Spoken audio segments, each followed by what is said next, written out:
The Mediterranean landscape has a very long history of land use.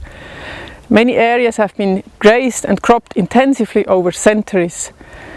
But nowadays the landscape may have changed, but it's still influenced by the land management of that time.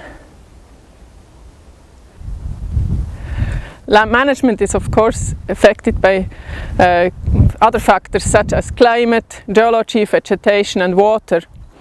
But it is the human land use which shapes the most ecosystems around here. New challenges such as climate change, outmigration or globalized market prices and so on have a huge impact. But usually land users constantly adapt and to these new challenges and are flexible in responding to these challenges. The Spanish Albatera range is located in one of the most desertification affected areas of Europe. Past exploitation and management activities such as cropping, grazing and wood gathering, together with the harsh climatic conditions, have driven the site towards a very degraded state. Today the remaining shrubland is mainly used for recreation and some grazing by goats and sheep.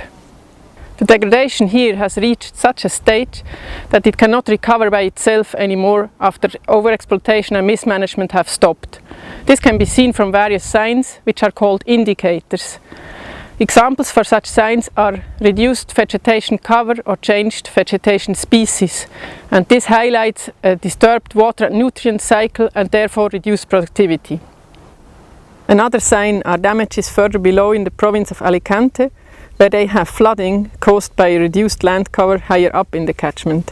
These signs have led to the initiation of restoration activities in order to stop and reverse land degradation.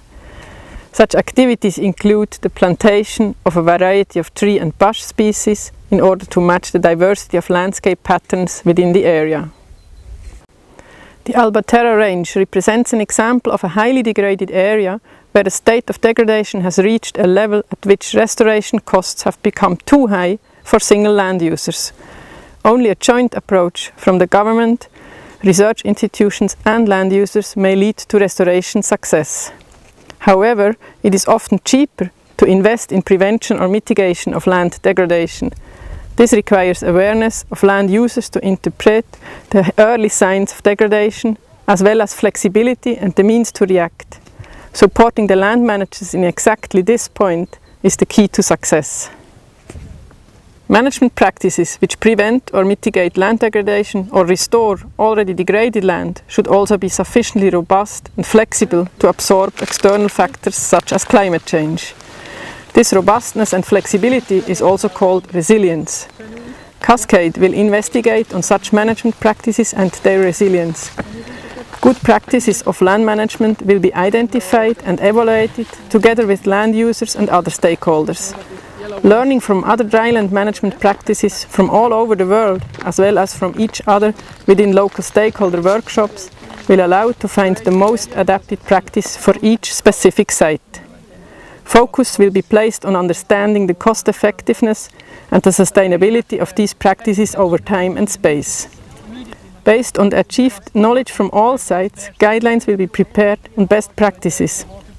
Examples of best practices may include the multi-species plantations from Albatera, or rotational grazing systems, fire preventive forestry, grassland reseeding, agreed grazing regulations, or structural measures such as gully checks or water channels. All recommendations will be made and discussed together with local stakeholders, including land users and local decision makers. They will be made in a way that they are usable and can be applied by the stakeholders directly, including local decision makers. And as such, they will hopefully lead to the more sustainable use of the land.